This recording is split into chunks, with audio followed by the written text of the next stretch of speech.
Nothing happens in Elmwood. Again, the last game for on CCC Con, the online convention. And we are playing Nothing Happens in Elmwood, written by friend of the show, Xavier. And it is also now available on DM's Guild for the cheap price of $2. And today, I am joined by... I am Cole. I will be playing Kurgan Cinderscale, a draconic sorcerer of dragonborn heritage, seeking his fortune in the world. Lucy. Okay. All right. I am Jessica. I'm playing Lucy. She is a fallen Asmar, and she is a cleric who also has an obsession with the dead and the dying. And she's just wandering the earth doing her thing.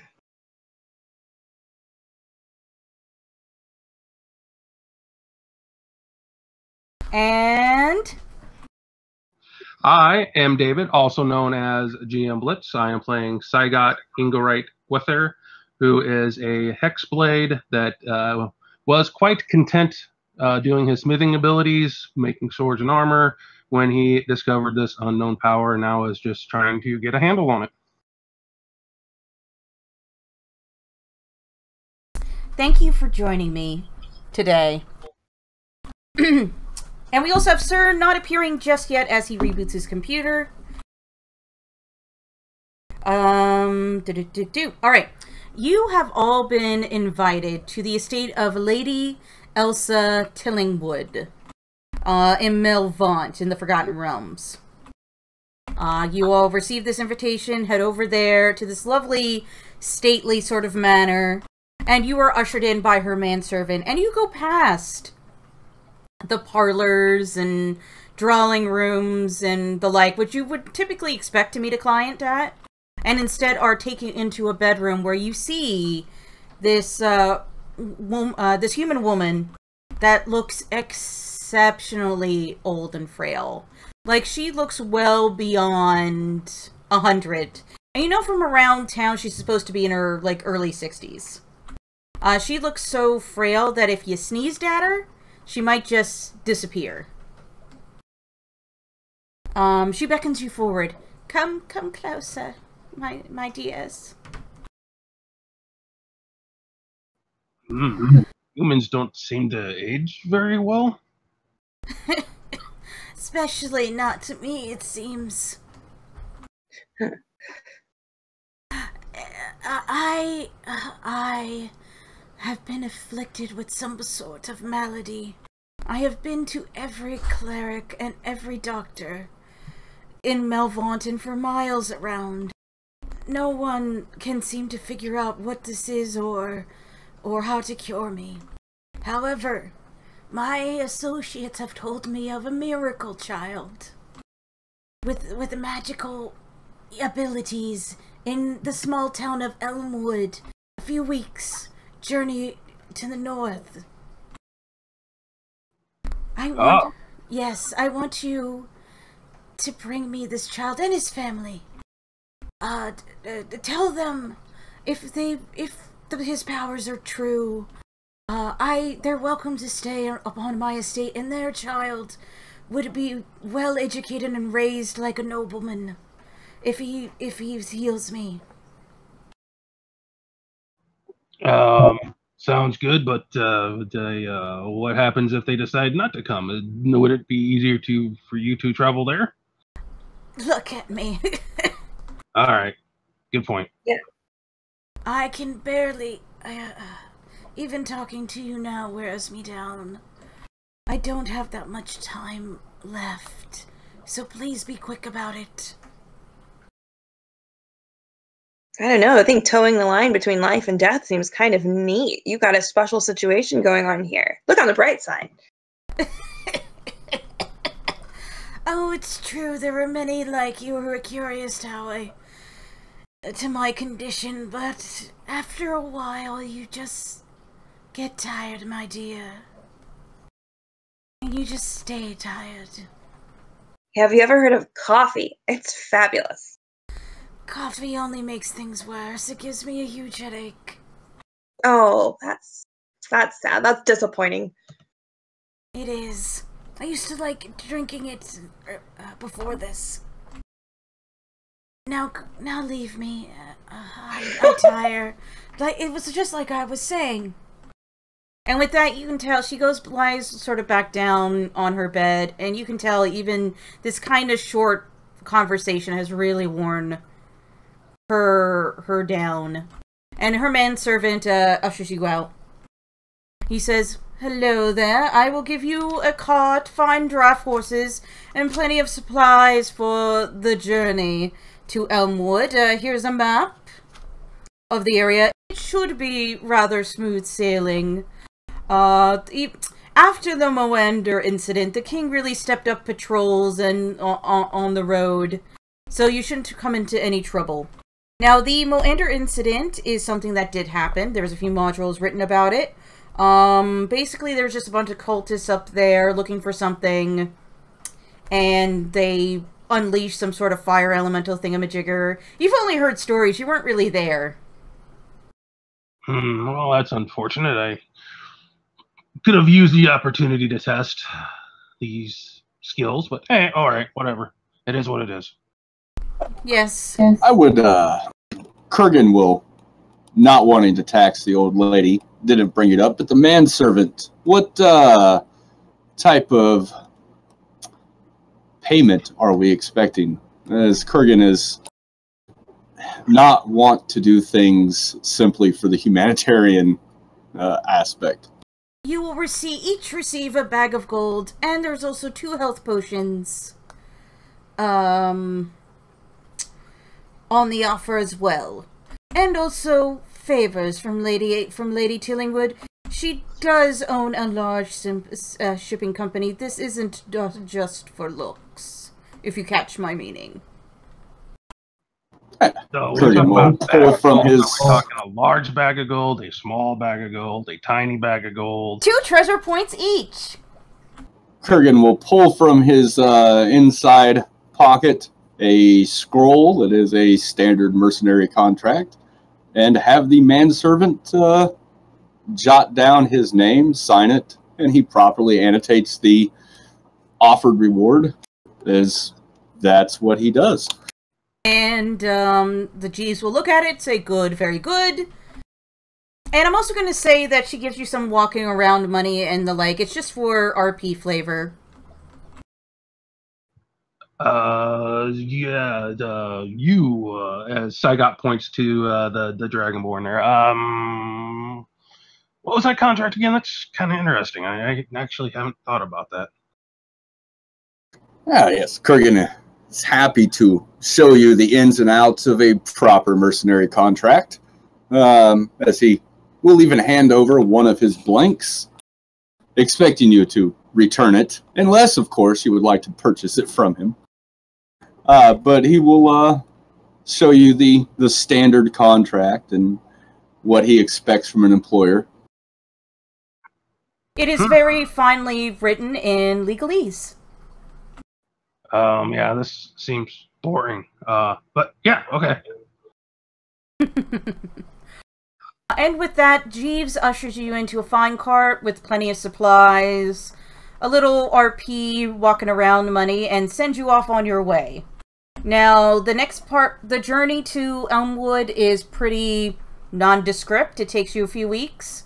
So you can choose this time to RP and get to know each other a little better, or I can skip right to Elmwood.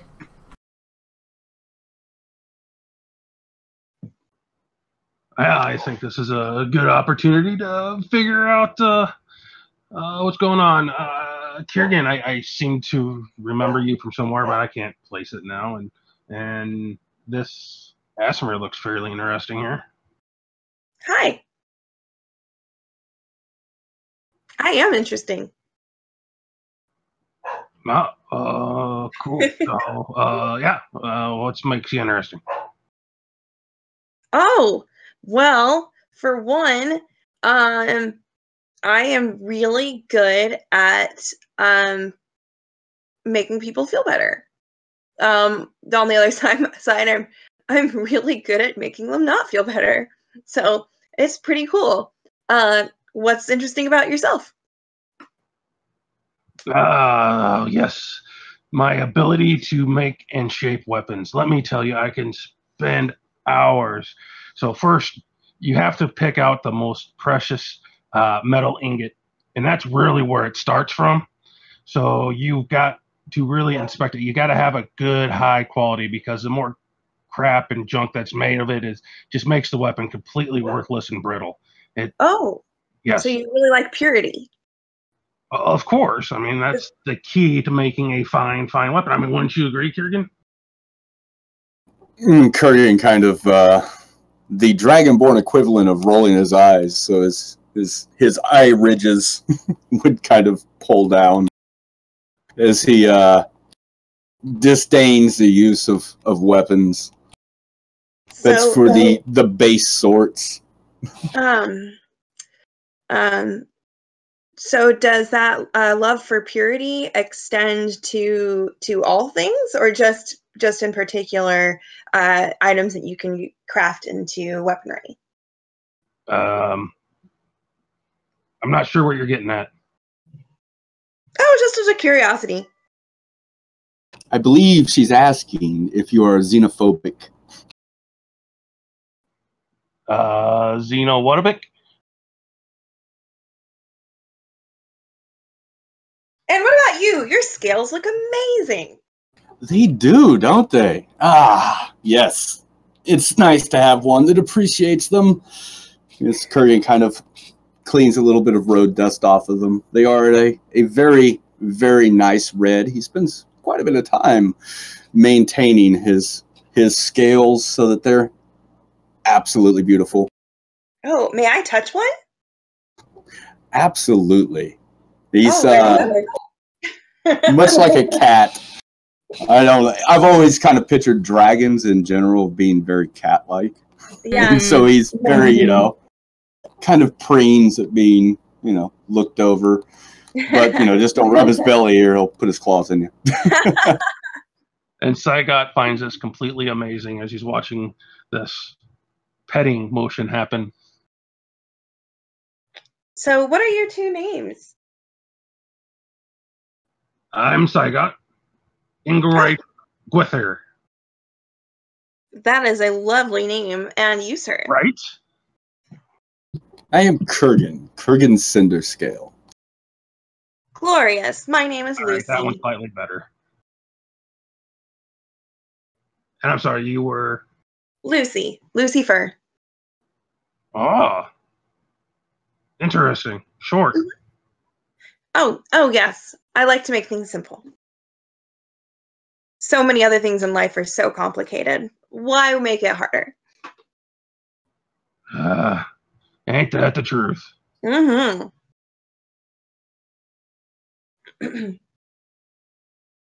So, what do you think of our mission? It pays. Simple. I was actually hoping to mix it up a little bit, but it looks like this is just going to be a milk run. Probably so. Any job that pays is a good job. Go ahead.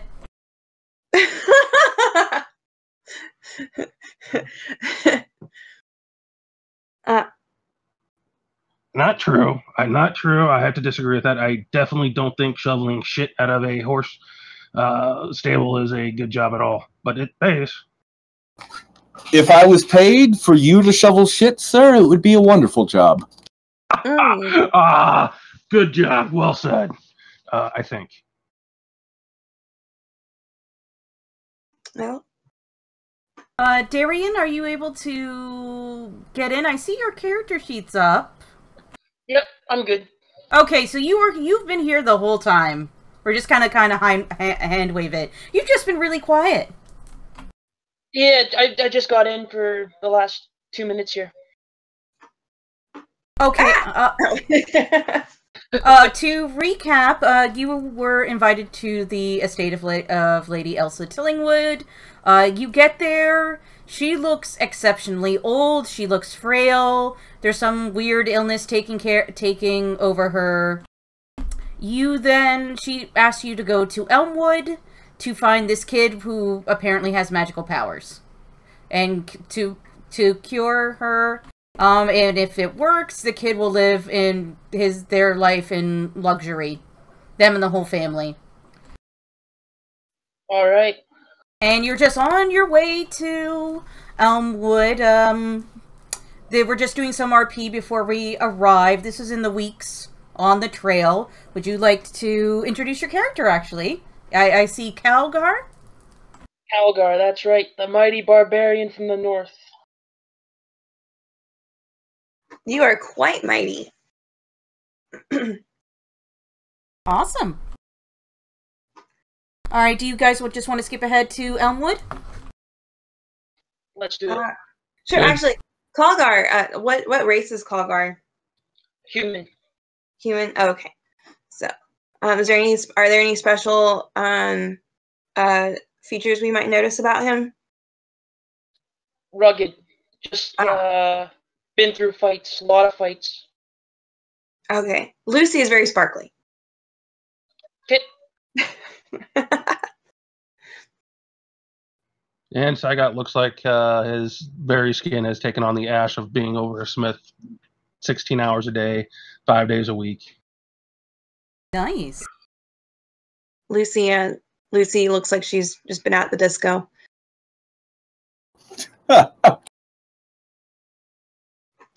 Yeah, that fits. All right, after a few weeks of traveling together, you arrive in Elmwood. I'd say it's in the morning. It's about 9 o'clock. What would you guys like to do? Well, we need to find out where this child, the supposed miracle child, is at. If he is that famous, I assume someone at the local establishments around here would know his location. That sounds like a good assumption to me. Well, let's ask around. Yeah, it's also a very small town, so everybody knows who you're talking about. And in fact, the town, even though it's small, actually looks rather new. You get the sense that they've rebuilt since the Moander incident about 2 years ago. And when they notice some of you are asking about this child, some of them get really cagey and are like, "Well, where'd you hear about that? What do you want with them?"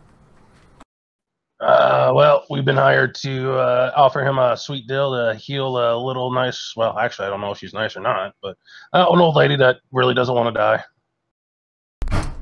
So this one, their eyes will narrow at you and they'll sort of go, "All right, well, if this is to save someone's life, the news would have gotten out eventually anyway. That's Marco, and he lives with his mother, Madeline, over yonder. But if you're actually here to harm this kid, the whole town will be on you. He saved so many lives here, and he's a blessing onto the town. So don't mess around." Hey, understood. Not here to cause trouble. Just doing some jobs, saving lives, etc., so forth, so with. See, Hagar, I got that from your contract. I do not remember any lines in which it states saving life so for and such with. Okay, maybe I exaggerated slightly, but should just roll with it. And with that, it's a small town, so all the directions are like, "Oh, it's the red house over behind the inn, blah, blah, blah." And you make it over to the house. What do you do now? I will nail the house. I am going to interpose myself between the large ash-covered man who speaks Sorry, Goliath. openly And with a smile, wait for the door to open. After he knocks, I'm like, maybe you should allow me to do this. All right, and with that, you open the door to a young, red-headed human woman, with tears streaming down her face. She goes, "Have they found Marco?" Ah, a dramatic sigh escapes. No, I believe that we were here seeking Marco. Please tell me what has complicated my simple contract, ma'am. Well, come on in. We could use as many people as possible. The constable just left. You see, last night I put him to bed, and at about 9 p.m. or so, and then I went to bed about an hour or so later. And then when I woke up this morning, he was gone. I didn't hear anything all night long. So I got Blitz over to Calgar. See, now it's going to get interesting. Yes. Sounds like he must be a heavy sleeper. Yes, how old is Marco? He's about 2 years old. About 2. Yes, he's the only thing I have left after my husband died. Micah. My husband, Micah, died defending us during the Miranda incident. Wait a minute, a 2-year-old child can heal miraculously? Yes! Yes, he can. He saved the lives of so many people here. He's our little miracle. He just walks up to them and touches them, and a magical fire seems to engulf him, and they're healed. Neat. Oh, no, this is something I've got to see. Where is he now? Well, I don't know. Someone took him. Can he speak? Well, as well as any toddler can. I'd love to have a conversation with him. Oh, he likes talking about his, favorite stories and his favorite toys and his imaginary friends. Well, me too. So we get along fabulously. When you say someone took him, why do you believe that he didn't just leave of his own accord? Well, he's 2. And He can walk, but he can't. I locked the door. The lock was still there when I woke up in the morning, and I don't know what happened. It sounds like he was whisked away. I've heard many a legend like this, myths of babies being whisked away in the night, some being replaced by doppelgangers. Is there a doppelganger here? No, there's no doppelganger. There was just nothing. Here, here's his room. Please go look for some clues. as they go to do that, I would like to, Kurgan will stay behind and speak with the mother for a moment and ask of the child's imaginary friends that she brought up, as he seems to be possessed of some strange abilities. What were these friends that he speaks about? Oh, well, the normal ones. There's Bilbo, there's Frodo, there's Mr. Bozo. He just makes them all up. He's very imaginative. Like any toddler would be. Sagat will take advantage of her offer and start ransacking the room looking for any clues. You can, as you walk into the room, it's your typical kid's bedroom. There's a crib, there's some toys strewn about the floor, but there's no, signs of violence. The room hasn't been ransacked. But roll me an investigation. You don't want this in a tower, you just want it straight up? What do you mean in a tower? You mean anyone in the room can roll it, I don't care. He's talking about an option in Fantasy Grounds for a thing called a tower that allows the players can't see the roll.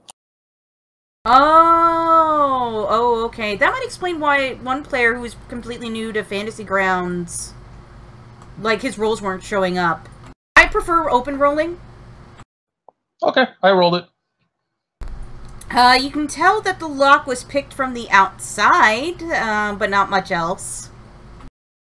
You're kind of confounded by this whole thing. I got nothing. Anyone else want to try? Sure, after some time, Kurgan will come into the room and see what they're doing, and we'll also look around. All right, with that, Kurgan, you walk in, and Sagat points out the window, and then you peer in, and then you notice not only was the lock picked from the outside, it looks like someone used a thin blade to just slide the lock over, so it didn't make a lot of noise. So they were able to enter really quietly and not disturb the baby or the mom in the next room.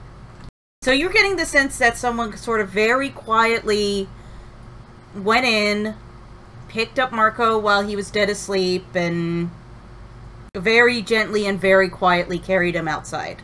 And you can sort of see on the outside what might be a trail, but you're going to have to go out and take a closer look.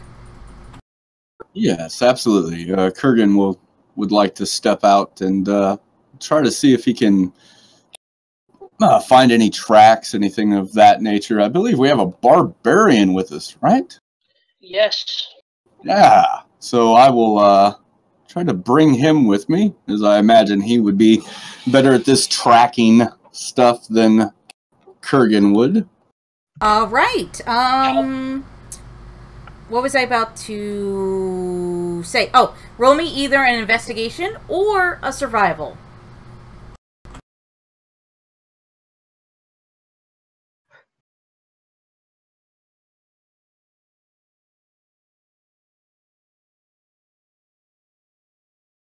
Okay. Calgar, you do find signs of humanoids. That have come to the window and then went back into the forest. And you also find like half of a booted footprint in some mud. Okay. That appears to be done by some sort of humanoid. It's only half, so you can't get a good bead on the sides, but it's definitely some sort of human, dwarf, you know, something like that. Okay. Anyone else want to try? Yeah. While I'm standing there supervising, I too will take a look around and see if I can pick something up. Oh, okay. With that 19 survival, while Calgar is following the trail to the woods, you take another look at the window and look at the underside of the window, and you see these claw marks on the underside of the windowsill. Claw marks. Claw marks. What type of claw? What kind of size are we talking about here? You can't really make out. It could be a number of different things. It's kind of hard to tell, but it's definitely claw marks. I will bring everybody's attention to those. Any idea what made them? No. They're beautifully carved. All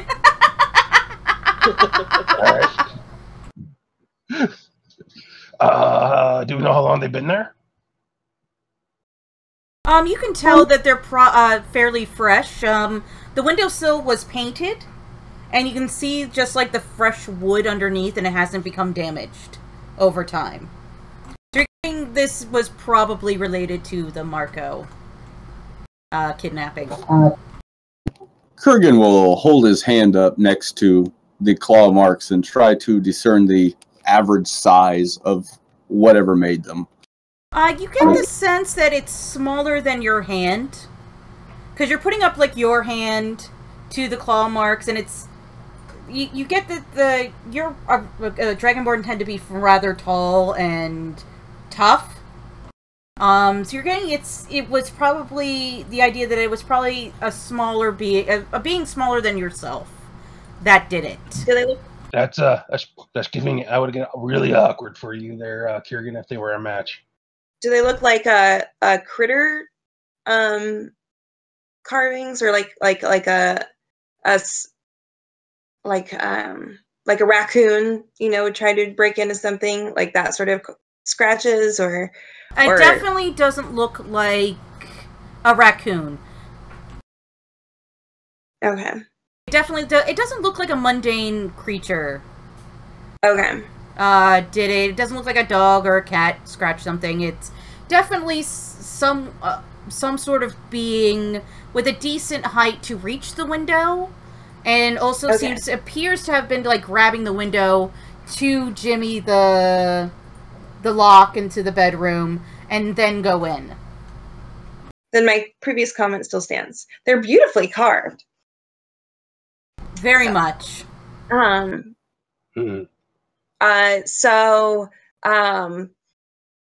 Should we, do they, can we tell what kind of creature it was? Or there isn't enough to tell what type of creature it is, quite frankly. You've deduced that it's probably not a critter because the windowsill's a little too high. It's not a dragonborn because so basically you're like, it's smaller than a dragonborn and bigger than your average critter. Okay. It's definitely one of those. Is it as big as a bread box? Can it fit in a bread box? I would like to ask the mother what type of sentient creatures live in the woods or are known to live around here. Well, I don't know. I never really go out into the woods that much. I guess you would find, regular creatures? I don't know. I've never been an adventurer. We haven't had, like, a goblin or kobold raid or anything like that. There was the Moander incident, and that was, but those were mostly human, dwarf, elf, half-elf, tiefling, etc., cultists causing issues, not anything else. Kogar, do you think we can follow these tracks and see where they go? You think you can? Yes. Well, let's follow them. If everybody's good, I say we follow them. Let's see what trouble we can get into. All right. Let's fun. All right, survival. And people can choose to assist each other if they want, provided you are trained in that ability.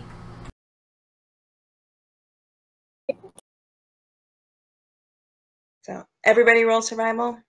If you want. All right. Between all of you, you're able to follow the trail pretty easily, and you all find a snare trap along the way that went off, and then was cut. The snare traps are one of those ones from like Bugs Bunny cartoons, where you step in it and then you hang upside down in the air. One of those ones. Is it like yes? a big one that would catch a humanoid, or is it like one that might catch like a trapper would for animals? You can tell that this caught a human. Like, you can tell from just how much weight was on it that it was definitely sort of something at least as heavy as a human or your average human was hanging off of it. I'd like to look around the area and see if whoever was caught dropped anything. All right, roll me some investigation. I hate the woods. You're like, ugh. What you looking for, Kurgan? See if whoever was caught by this trap may have dropped anything that would clue us in as to who it was. Maybe one of you more dirt-covered folk could do this. That's not a bad idea. Alright, between all of you looking at the ground, you do find a nice dagger. Like, very finely made, with a dragon hilt. Near where this snare was set. Hey, I gotta admit, that is some good craftsmanship there. I mean, do you see how detailed that hilt is? That takes time. That's not something that just happens, overnight. Somebody took a great deal of honor and pride in this thing. It's got a nice balance too. Look how you see how it just like balances nice on my finger? This is amazing quality. You gained inspiration for that. That was pretty good.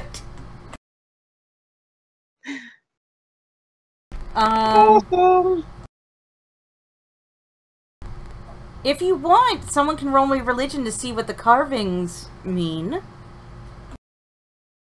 Yes, and they're about it's a dragon, correct? It's definitely a dragon with really interesting carvings. Well, that's what Kurgan is all about. You said religion?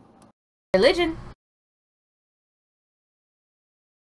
Well, yes, the religious aspects of the dragon is not something that he cares for. You don't know, but it's very shiny and you like it.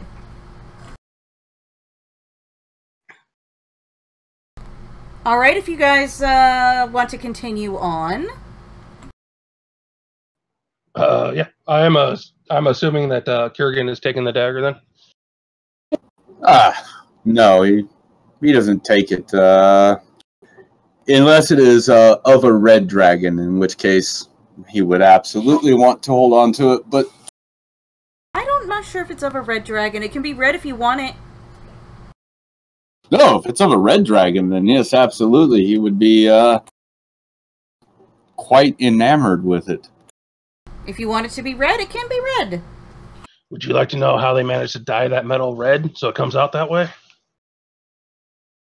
But it's less about the dye of the thing as it is the red dragons, as he explains to you, have prominent horns, and he goes into detail about the most powerful and he just starts waxing poetic about red dragons, which obviously you can tell by his bearing that he descends from. Huh. As you guys are walking around and talking, you approach, you follow the trail, and you keep following the trail for a while, and you approach a lumber camp, and I would say it's about 1, 2 in the afternoon at this point. But if you wanted to finish your spiel... No, there was really not much to it, other than the fact he just talks at length about how wonderful red dragons are. And Saiga will listen. But if we've come upon a woodsman's camp, this may be a place where we can find out what's happening around here. How do you guys approach? Saiga will just walk right on in. Hello? Anybody here? You hear the sounds of sawing and wood being dragged echo in the woods as you come upon the camp. There are piles of lumber, saws, and people milling about doing their daily work. Someone spots you and says, "Foreman, we have visitors." Then a female hill dwarf with a brown braided beard, a leather apron, and with the metal spiked leather boots approaches your group and says, I'm Linda Hillfort. How can I help you? Yeah, have you seen, I don't know, Kalgar, Kurgan, Lucy, what are we looking for again? Marco, baby stolen. Yeah, baby stolen. Yeah. A stolen baby, a baby. Have you seen a baby come through here? Marco's been stolen? It appears so. We didn't say Marco. He did. We said a baby. Yeah, he also said, what are we doing? Marco, yeah, baby. Yeah. Seigel said Marco. Oh. Yeah, oh, Morden preserve us. Marco is such a sweet miracle for the town. Saved a couple of my workers' lives, he did. And someone took him. Well, I didn't see anybody, and we've been here since about dawn. Okay. When was Marco taken again? Last night. In the night. Oh, yeah. So, okay. Yeah, he was taken sometime during the night. So, yeah, that checks. So, nothing? We are currently on the trail of whoever abducted him. Do you know of any of your workers or anyone in the woods who would have claws? I hold up my paw, my hand, and show the rough approximation of the size of the hand that would have made the claw marks based against mine. You know, hand roughly this big, ending in claws. She'll go say, no, none of my workers would have done this. However, the past 2 weeks, somebody's been stealing me stuff. It's been just little things like, you know, a few nails here, a few boards there. It's been quite confounding. I'm not sure if they're related or not. But I haven't seen any critters.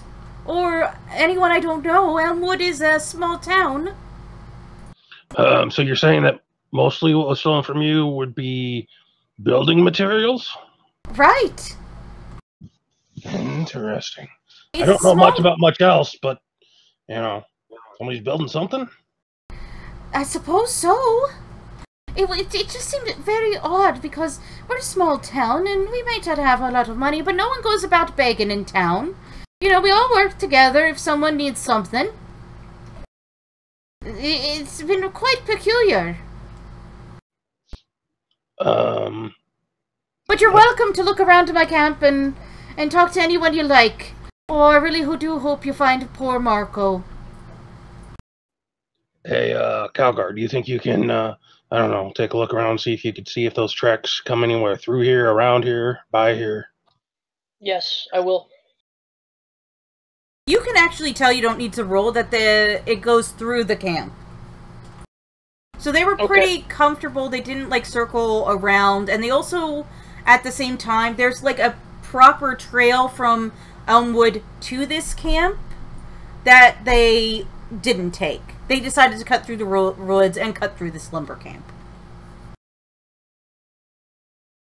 Have any of your men tried to track down the thief that's been taking meals and lumber?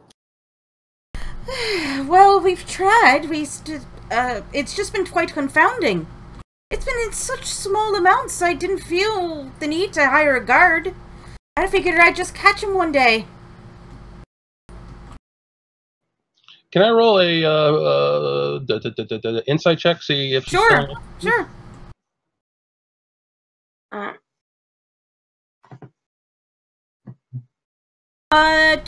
You think she's telling the truth? You also have a background in smithing and stuff like that, and you can deduce from like the amount she's saying that have been stolen. She hasn't even gotten up to like a couple silvers worth of stuff yet. So it's a bit more of an annoyance than anything else. Okay. So, Side Guy's gonna scratch his head. He goes, "Alright, I'm not like a policeman or anything, but doesn't it seem rather bold that whoever took Marco just strolled right through the trail, right through this camp, and didn't seem a bit nervous, I guess? I mean, or... You know, I guess if I was a thief, I probably wanted to skitter around and not get noticed. I agree. I think that is quite odd. Maybe they're related then. They must have felt comfortable and going through my camp. If they've been here before and knew how to hide. In the middle of the camp? Well, basically in the camp, it's not just like a flat field. There's piles of wood and lumber and trees, so someone could conceivably just go from like pile to pile and duck behind it if they wanted to be sneaky. It's not like a vast open field. Okay, and do we see any like tracks or anything like that through the town to see if it's been hiding or if it's just tromped straight through? You can roll me an investigation check. Oh, all right. You can just tell in general the trail went through the camp. Alright, with that investigation, you start looking around the various piles of lumber and wood and the like, and you actually find not only various old and new, sort of footprints and the like, or kind of, it's muddy here, so it can get kind of obscured. But you find in one of the piles of lumber a scrap of black and green colored scaled skin. Sort of like if someone just, like, scuffed their elbow or, like, scuffed their knee. You know what I mean? Uh-huh. It's not very big. And a bit of blood. What color is the blood? Red, I presume? Alright. You can run a nature check to see if you know where this came from. Sure. Again, I'm not a very clever girl, but... Wow! Okay, you immediately take a look at it. You've been through this before. It's kobolds. Oh. So I'll tell my group mates. Alright, I found behind this pile of wood, where the tracks led, there's some kobold blood and scales. Kobolds, now that's what I'm talking about. Now, this is fun. Filthy creatures. Yeah. So, Anybody here know much about kobolds? do they like eating babies? You did hear once of a story about a woman who swore up and down that kobolds took her baby, and it was a huge scandal in a southern island off yonder. So, kobolds ate me, baby? Yeah, which is also the Beer and Pretzels RPG.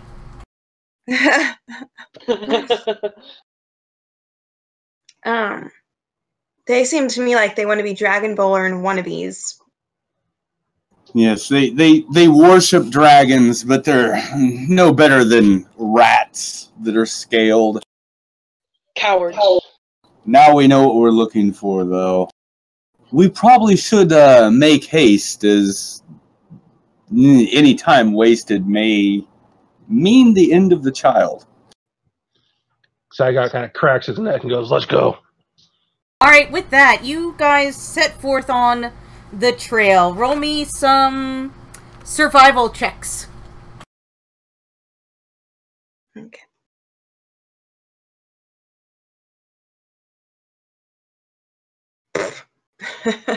Calgar, you are just on this trail. You know everything about this trail.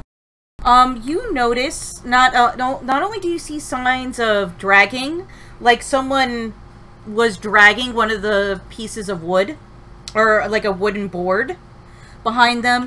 You also notice booted footprints. What appear to be humans, probably, maybe an elf, maybe a dwarf. It's roughly humanoid, medium-sized humanoid. But you notice that the booted footprints and these drag marks from the boards, they don't match up.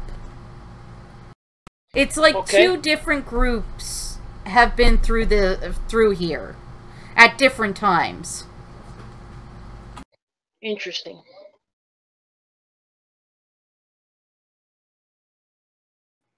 Do you share that with the rest of the group there, Calgar? Yep. Very interesting, guys. I found some tracks. Ooh. Well, good. Let's run him down. Let's get this baby back. Let's get this baby back. And with that, Lucy, as Calgar is studying the trail, you realize he's about ready to go into another snare trap, and you stop him before he does. Oh, hey, Calgar, stop. What? Look at where your feet are going. Oh. That could have been kind of funny. Oh, opportunity missed. Thanks, little one. Yeah, wait. I'm the same height as you. Actually, I might even be taller than you. Let's, now Lucy wants to back up to Kalgar and check our heights. Alright, are you guys roughly the same height? Yeah, Lucy's about, like, 6 foot tall. Nice. I'm 6'4". I'm a tall barbarian. Oh. The Goliath just shakes his head. You're actually quite a tall group overall. Interesting. Yeah. Yeah, Lucy she's oh, well. Well, sure you are a little taller than me, but not by much. I guess I am the short one of the group. You are not used to experiencing that. It's quite interesting. Yeah. I was like, huh, alright. Well, I feel like I need to get some taller shoes. I'm gonna put that on my list. She writes it down. Okay. And with that, you guys follow the trail, and you keep following the trail for a few hours, until you find this sort of geological depression. It's almost like a bowl has been cut into the landscape. And the trail goes through there. So you go through this depression.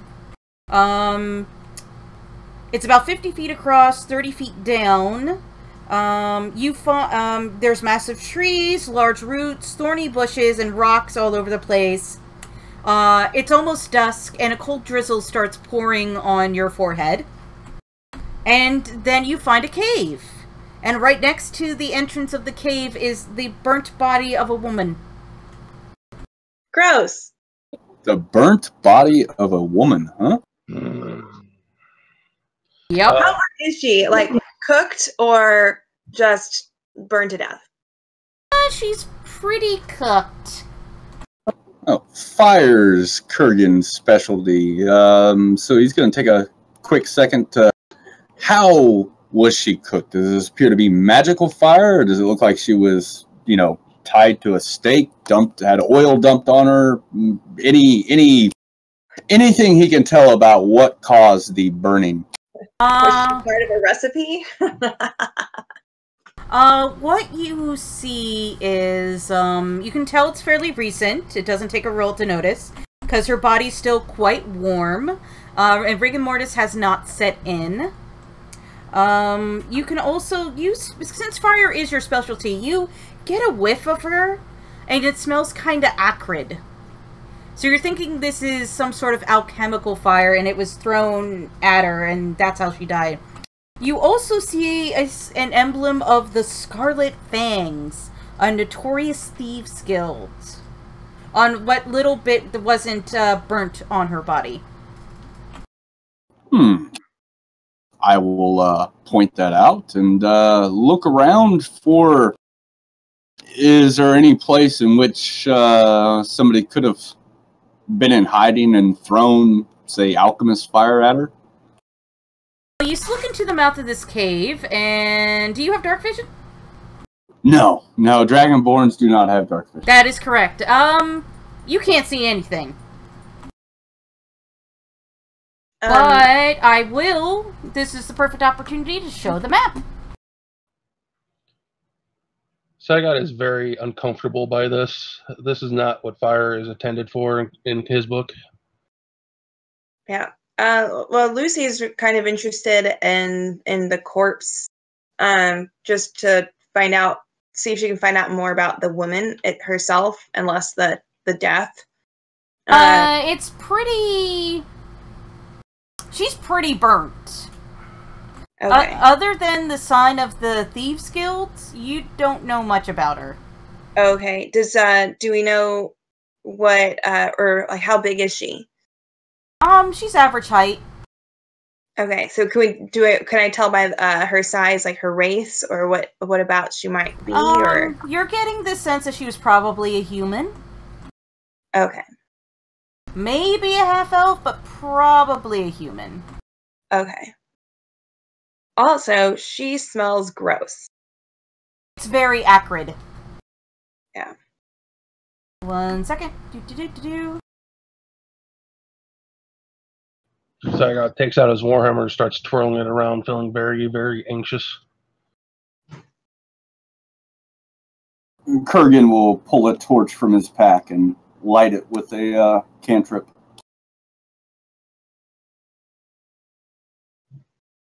All right, when you light up the torch anyway, you can just sort of see into the mouth of the cave, and you see this little barricade here, and you're like, ah, so that's where all the wood went.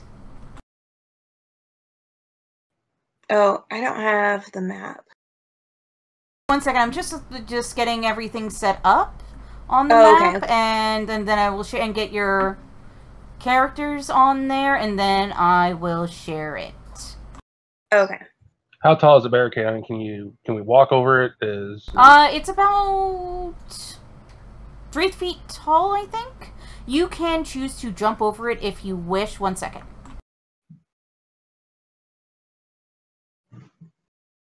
And then, so Lucy's gonna look in. Lucy does have dark vision. Alright, I have shared this sheet. You will probably have to scroll all the way to the bottom to see yourselves. And you're in the bottom right-hand corner. Got it. And, Lucy, you said you were walking into the cave? Oh, no, she's gonna look into the cave. You can see things moving, hiding themselves behind the barricade. And you can see one, at the very least, ready to throw something at you guys. And with that, it's initiative. All right. And also, Yeah. I'm going to say the kobolds were ready for you. Oh, I already rolled initiative for everyone. Oh, sorry. Not a problem, but this actually, I'm going to say the kobolds were ready for you guys. So you all get a surprise round. Yay! Yay. all right. So you can see a little further into the cave. You see an open pit trap that you guess the woman's compatriots already did. Alright, I think everyone's going to get, like, at least one thing thrown at them. Alright, so number 1.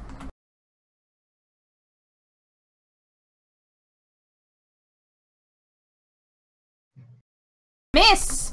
And a stone goes past your head. Mm-hmm.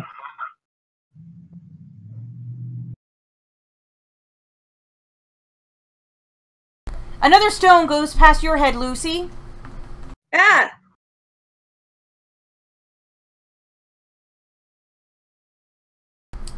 And then, Kiergan.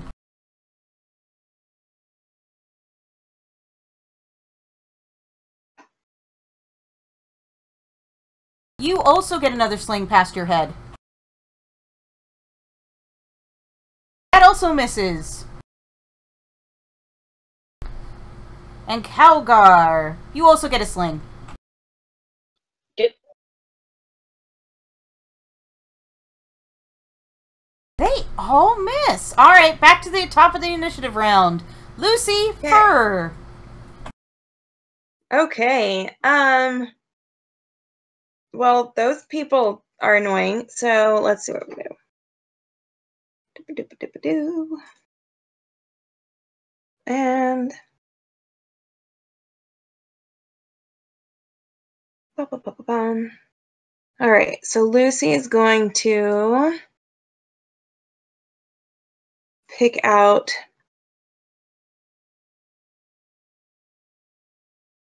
the first kobold she sees, and she's going to pretty much shake her head and say, and she's going to cast Toll the Dead. I thought you couldn't cast Toll the Dead until Oh, no. I thought that was one of the... Okay. Well, then never mind. Toll the Dead has 2 effects. One, if nobody's hurt, is a D8. If they're already damaged, then it's a D12. Oh, okay. Sorry about that. Either way, it ended up. Oh wait, the kobold failed. So you can damage it. Okay.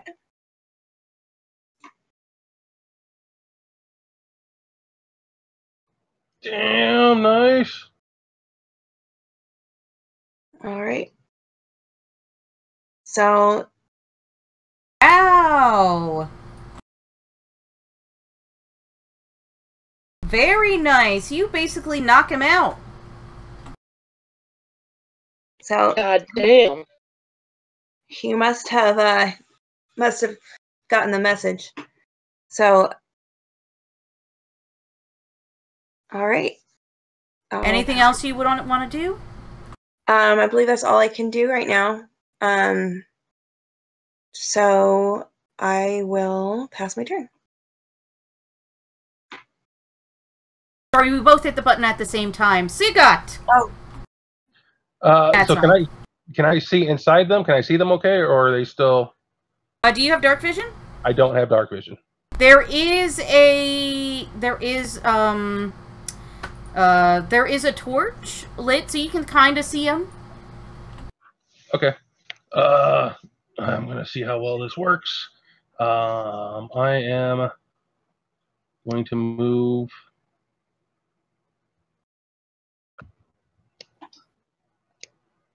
For some reason, I can't move. That's weird. Why can't I move? Can you move now? Yeah, it's just moving extremely slow. Odd.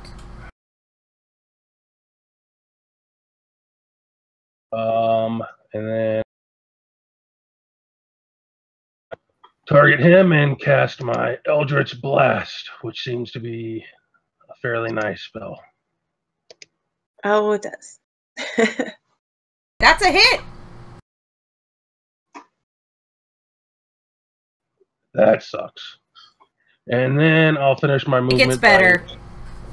Slamming behind this rock here that is kind of hiding. Okay. Well, that would be smart. That ends my turn. Okay, with that, the kobold will try and... You're hiding, so it's not going to target you anymore. Eeny, meeny, miny, mo. It'll go for Lucy, because you hurt its friend.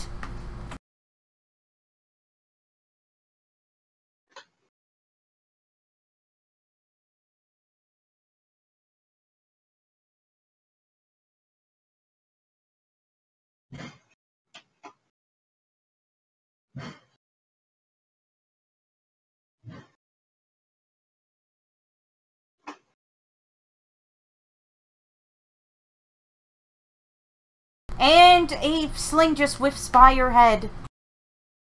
Oh, shoo! Number 2 is unconscious.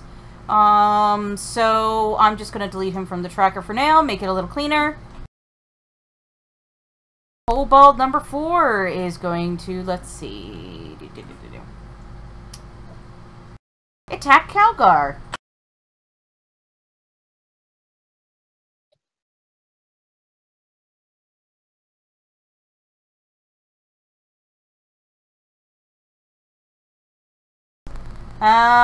He actually hits. And you he's gonna pay for that one.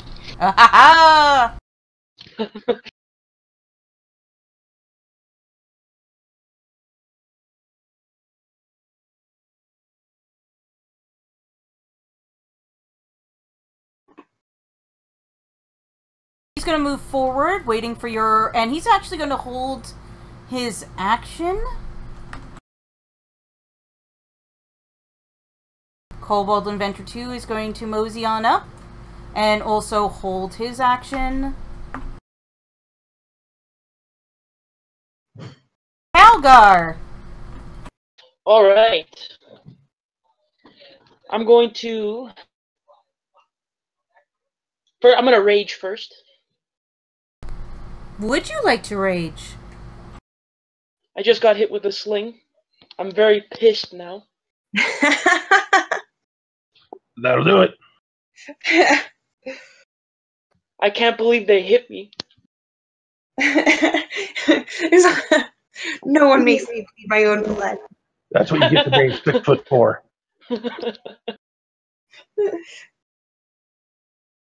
Okay, so I'm gonna rage, and then I'm going to move up Okay. right beside Saigot, and I'm going to throw a javelin at the Cobalt Inventor 1. Okay. Roll and see what it is. That now, the kobolds are behind cover. And so, and it is 3/4 cover, so that is a +5 to AC. So I'm just subtracting 5 from whatever you roll to see if you hit or not. I'm just warning you now. Okay.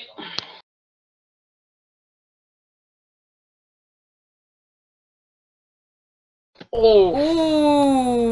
Ooh. Not only do you go throw it straight past their heads, they laugh at you. Oh. No. That's rough. Oh. I'll save it for next turn. The next time you throw that. I'm going to pass. Kiergan. All right. Kiergan's had enough of this with these dirty rats that dare to insinuate they have anything to do with dragons. He strides forward and unleashes a torrent of flame upon them. All right, roll that.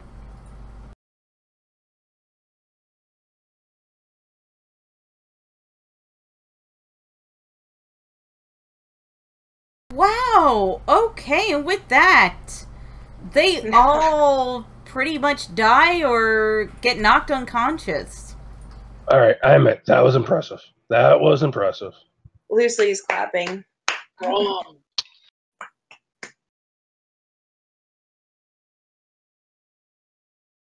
Kurgan's just muttering about filthy kobolds. And I take it that probably set the little barricade they have there on fire. Also yeah, it's on fire. It's going to burn for quite a while.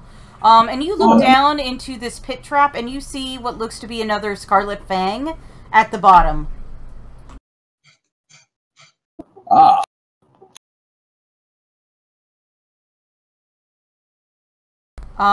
But with that, you hear more voices in Draconic coming from deeper within the tunnel.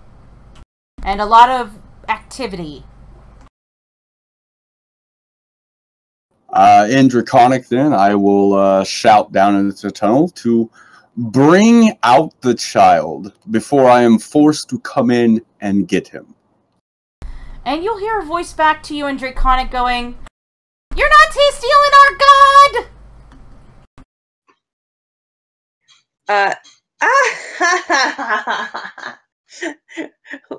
Lucy just starts cracking up at this. Oh, you understand Draconic? Oh, no. Talking about. Oh, no, I don't. I wanted to. I'm assuming you tell them, Kiergan? Yes, I will, but is there any chance I could try to intimidate with that with my... Roll me an intimidation check. Oh, that's sad. They're not intimidated. They feel... Yeah. They feel faith. They have such a strong faith in their newfound god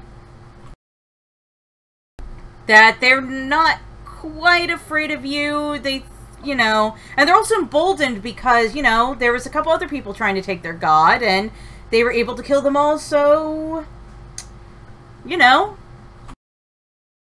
feeling pretty pumped right now. Yes. kobolds in there. Yep, Tyrion's just muttering about his hatred for kobolds there, and I step back.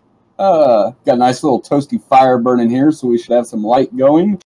And you also hear them say, "Shun the non-believer! Shun him!" Bring it! Wave forth, my compatriots. Let's go. How many, can we tell by the voices how many it sounds like there are in there? There's a lot in there. I mean, if you guys want to try some more diplomacy and intimidation, you're welcome to. It's up to you, though. Can we see any further into it now? Yes, you see further into it. You see... Oh, sorry, let me break up some more. So I put the red circle down. That should show what a torch's standard. In 20 would be bright light. Everything past would be another 20 of dim. Mm-hmm. You see a bit of water from what you think is a natural spring in the corner. You see those blocks are like columns. You see some refuse laid about. You see maybe broken bottles and the like.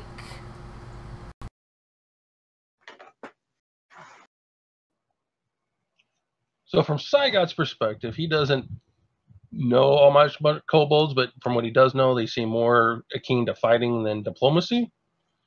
So unless someone says otherwise, he's going to head further in.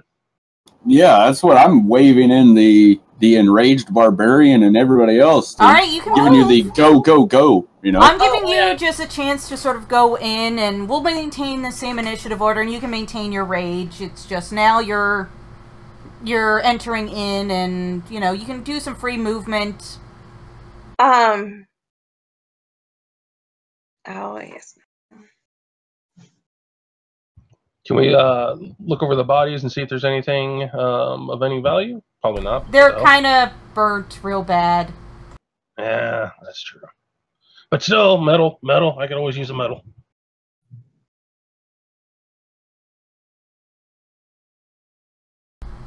Yeah, you can find like a few scraps of metal on some of them, but that was more for flavor than anything else. Yeah.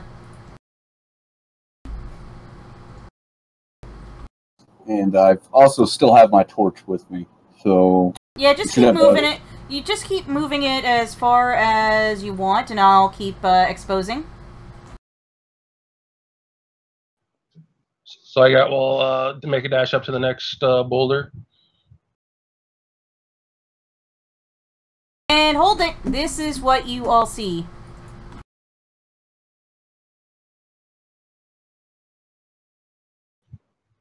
That little square that looks like something that's white and looks like a face, is that something or yeah? Oh, what the? I thought I deleted them all. Sorry, that was from previous game.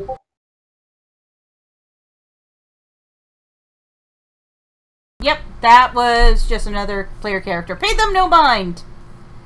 Okay, just making sure. Random dead guy. And you guys get hit with a bunch of slingshots. When you say you guys, what about us that are hiding behind these pillars? Oh, more Calgar is getting hit with a bunch of... You can take it, Calgar. You can do this. I got confidence in you. You go, boy. Kurgan is fine with Calgar getting hit. They've been waiting for you. Oh. Can you guys hear the construction going on behind me? No, not really, actually. Oh, good. Alright, Calgar, you get hit! Whoa! 4 damage! Oh. Calgar, are you not raging? Oh! Oh, okay, so make sure you cut that in half then. So it's actually 2. I don't think you have the rage bonus on you, so it's not automatically doing it. Yeah, you don't.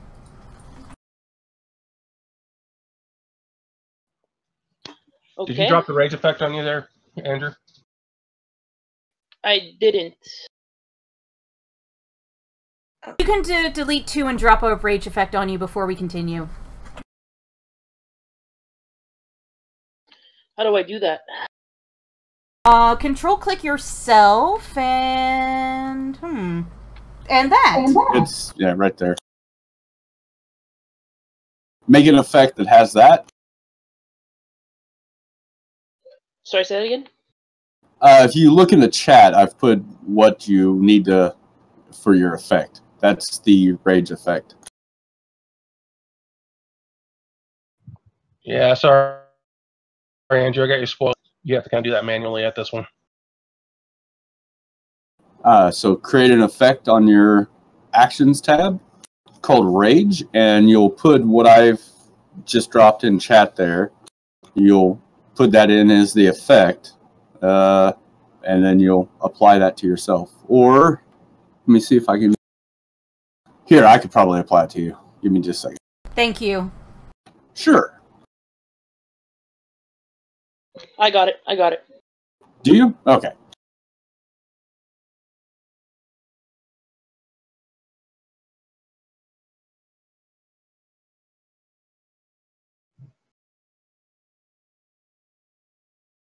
And then make sure to set your wounds back to 5 instead of 7.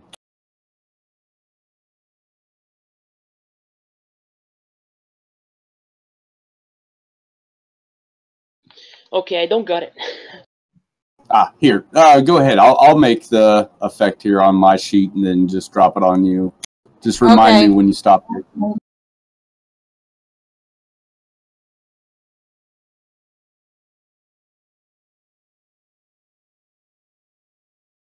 It's okay, you got a minute. I gotta deal with my kitty.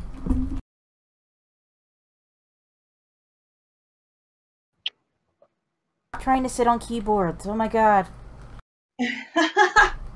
Alright, and the rage effect has been applied. Alright, you get deluged with more slings. Make sure you set your wounds to 5 though before you do this, because you should have 5 wounds right now instead of 7. I can do that for you. Oh, perfect. There we go. Alright, you can stay there. Okay, sorry about that, guys. You're good. You're good. Not a problem.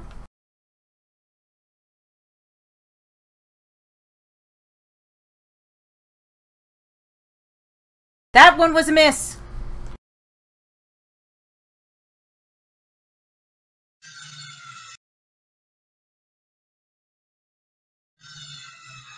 Also a miss.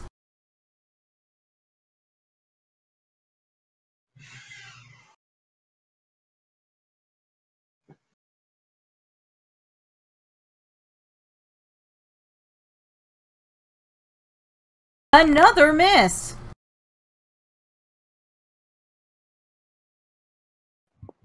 I'm just picturing Calgar like dancing away out of these rocks.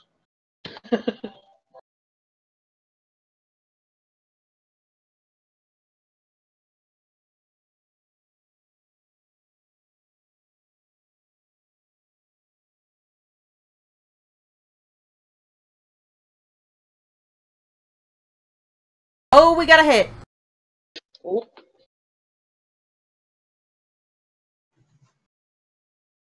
So you were mostly able to just kind of avoid them, but 2 hit you. And you're raging. You're raging real hard. Enough talk. Let's do this. Lucy, you see this. What do you do?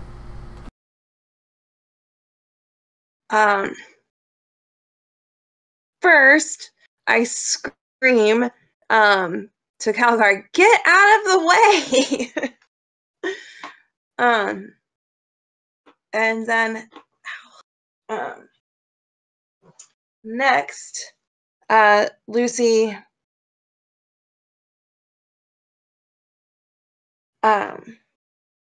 I think my first impulse when they said that people are trying to take their god, after laughing, of course, was to suggest, oh goodness, sorry, now my cat's coming in, was to suggest, to say, That baby's not your god. I'm your god. So I'd like to scream that now. Okay, if you want, you can roll me a persuasion check. See what happens. Oh my god, you rolled a nat 20.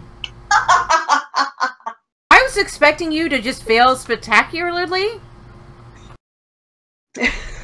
I'm going to say the kobolds just turn and look at you very quizzically and kind of stop for a moment.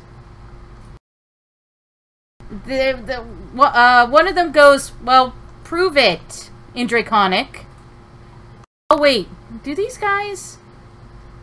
I assume Kieran is going to translate for you. Okay. And one of them says, well, prove it! Okay.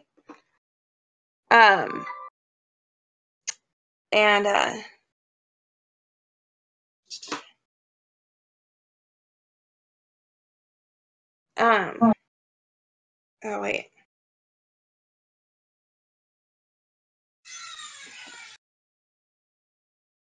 The filthy dragon rat requires proof of your divinity.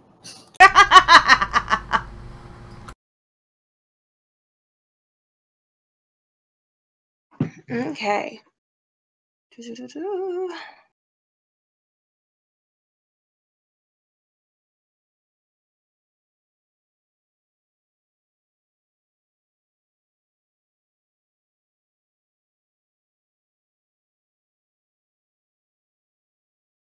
And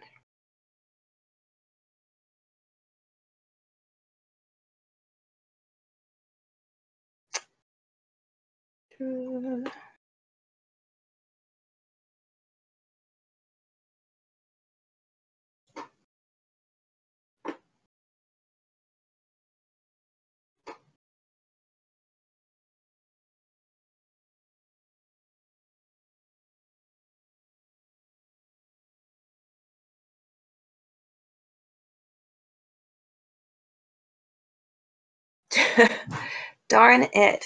All right. So,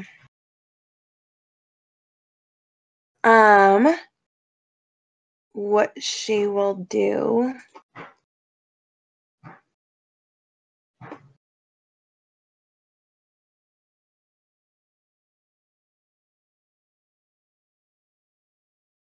is she will cast a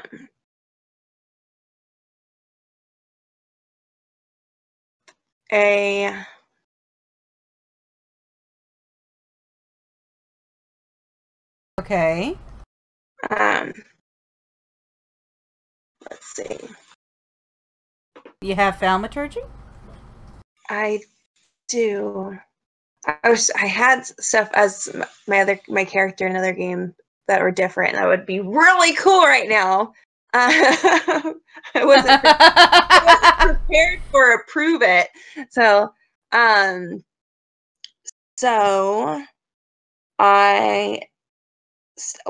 do that. I'll cast thaumaturgy, and I will cause the ground to shake. With that, plus your nat 20 persuasion, they kind of scratch their heads. They kind of talk amongst themselves, where it's like, hey, this lady can make the ground shake, but Marco, brought Jim back from near death. They're like having an existential religious crisis right now. So they're like, oh, wait here. And they go brings him back to death. I could do that. Ooh. With that, they grab, they go into the back, and this older kobold woman comes out, and she introduces herself as Matron Talkney. 1 second.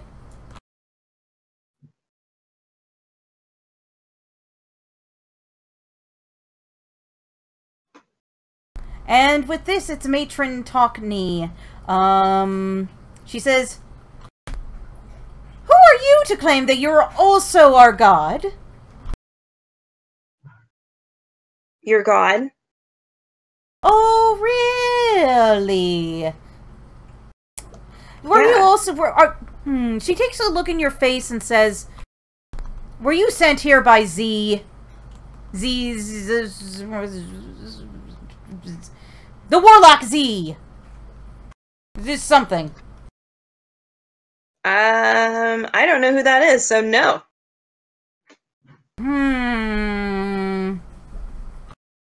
Tis a very strange day. Well, let me give you some background. The Warlock Z hired us to take her child Marco back from his nanny. Something, she went out on an adventure, something, don't care. We wanted gold. Seemed like an easy job. Seemed like a milk run. But then we discovered Marco heals people with a fiery flame. That he is the reincarnation of Kultamak. And you are... Lucy. Lucy? Hi. You a reincarnation or... She's the original deal. The original? Look, I'm Sparkly. Are you Sparkly? I am Sparkly. Ooh. So what do you... I should have the glow of an Asmar, so... Oh, okay. So, do you shine like those Twilight people shine? No, I shine more like a glow. Than I do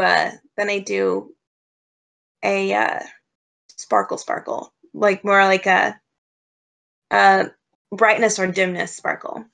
Oh, okay. So you sparkle for her, and she's entranced by you, and she says, "Ooh, well, come meet Marco." And you get escorted into the back, and you see this sort of, and you see Marco. He's in a fine room, or a fine room by kobold standards.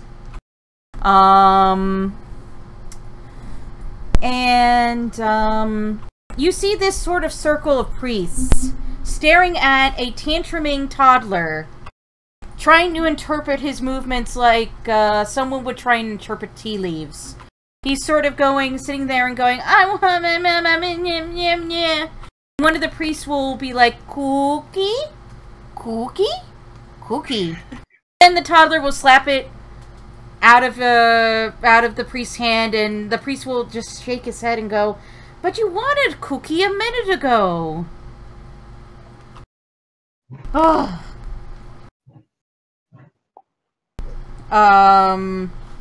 And so I got here again. So we're not supposed to be fighting anymore then? Well, they've sort of accepted your negotiations. She's like, so, what are you gonna do with Marco? Wait, so the person that said Marco is stolen was not Marco's mother?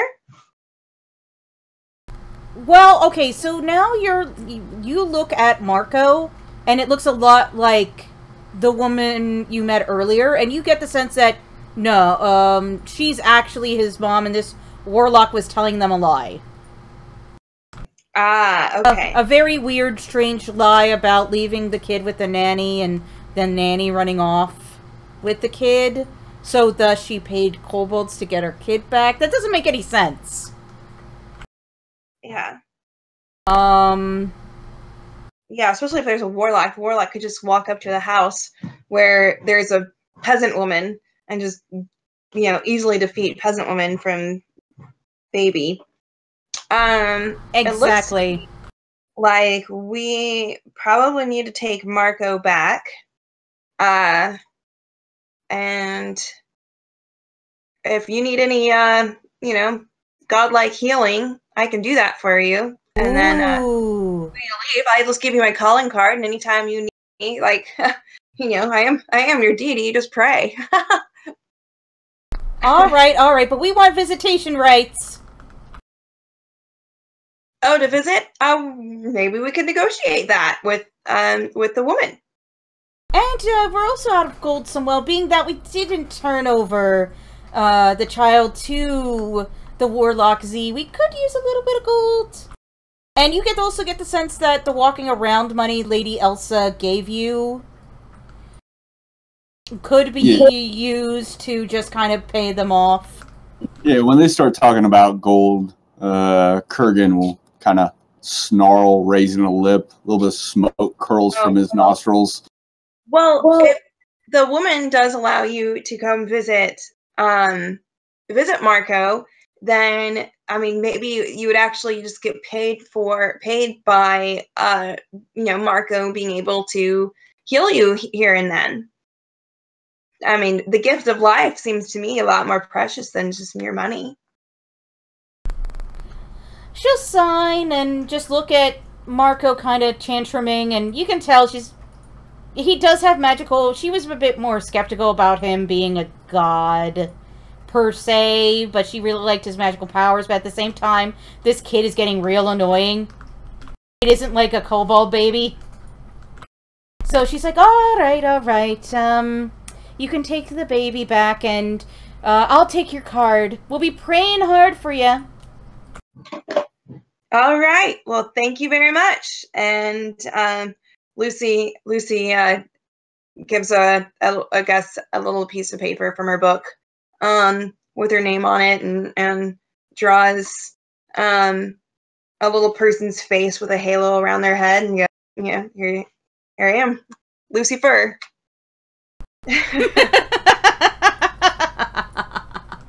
All right, and with that, you guys make your way back to the village. You return Marco to Maddie. She immediately starts packing her bags, and you head back off to Melvant. In Melvant, Marco heals Lady Elsa, and she looks 1,000 times better. She looks, in fact, a little younger than the 62 years. Ow. And you can see it in real time. Marco did just hug her, and then, like, it seems like magical fire enveloped her and cured her. Lady... Absolutely fascinating. Lucy would like to be taking notes on what's happening. You do take notes on what's happened. And before you leave, Marco will go to each and every one of you and give you a hug. And as the result of that hug, you see this little strange rune that glows appear on your skin. Pretty! What is it? It's a rune of vitality, which is like a potion of vitality. And with that, we are at the end of this adventure. Yay! Awesome! Woo! Nice. Oh, that's a cool adventure. Yeah, this is why I like running it for complete newbies, because it has, a good mix of, here's some RPing, here's some, skill checks. Here's some, combat. You can negotiate or you can just wipe them out. It's up to you. You also gain the story reward Respect of the Pure Snout Tribe. You gain 2 advancement points and 2 treasure points. And there's also 2 potions you can use. The group gets rewarded as a part of this adventure. Lucy and Calgar, you already got a potion for being new to AL. So do you want to just all roll off on it? Huh? Oh, what was the potion? You just get a regular healing potion for being new to AL. Awesome. So if you Can want... you link the story rewards? I will do that. I will actually do that in Discord. You know what? After that, I will turn off our channel. Thanks for watching, everyone. Catch us next Tuesday for Storm King's Thunder, which we run for Extra Life. Also, on next Wednesday, we are running The Spire Prelude, which is a fantasy set in a fantasy 1900-ish world. And on Thursday, we have Tomb of Annihilation. And then the week afterwards, we start our Dragon Heist campaign. So see you then. Bye-bye.